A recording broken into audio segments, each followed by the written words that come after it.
Sri Chinmoy, belső és külső béke.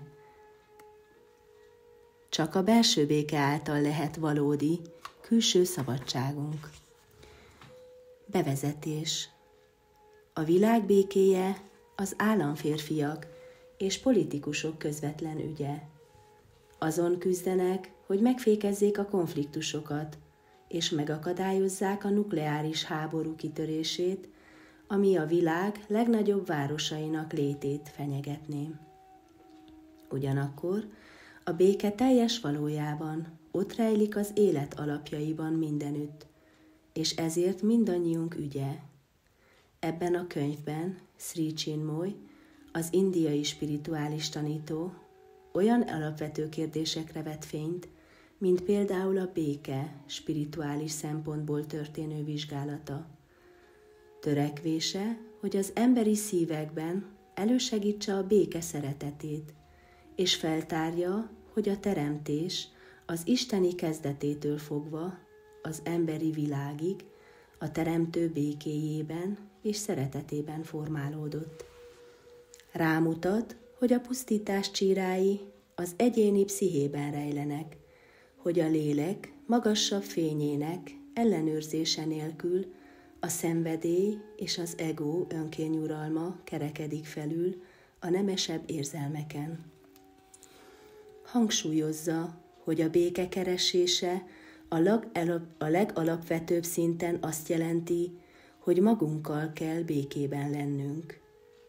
Ha a békére pusztán úgy gondolunk, mint a konfliktusok hiányára, vagy mind az alvás csendes nyugalmára, akkor a békére való törekvés nem bizonyul olyan erősnek, mint a háborúra való indíttatás.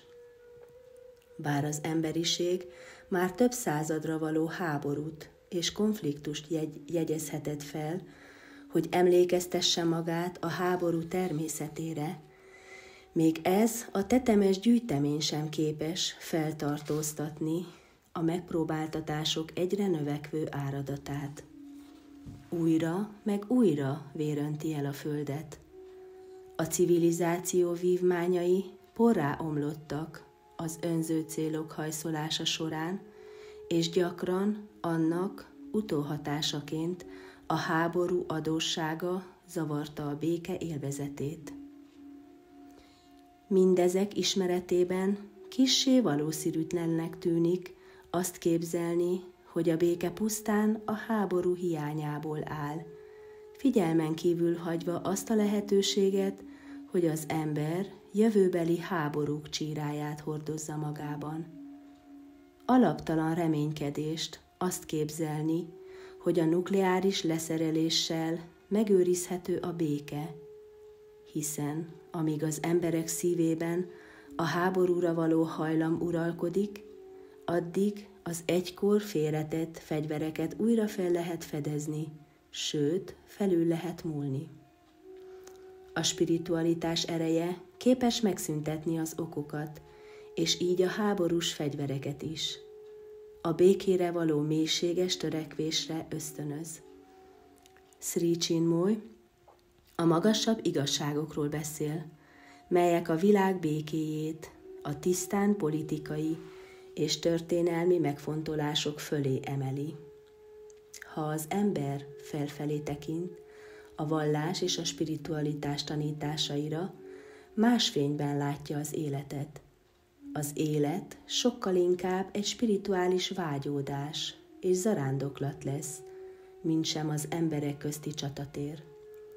Sri Chinmoy új kortárs kifejezését adja annak a békéről és az életről szóló igazságnak, melyet az indiai spirituális filozófia nagy klasszikusainál is láthatunk. Ekkorban, mikor a háború nagyobb pusztítással fenyeget, mint valaha, Sri Chinmoy spirituális meglátásaival és inspirációjával járul hozzá a világbéke ügyéhez.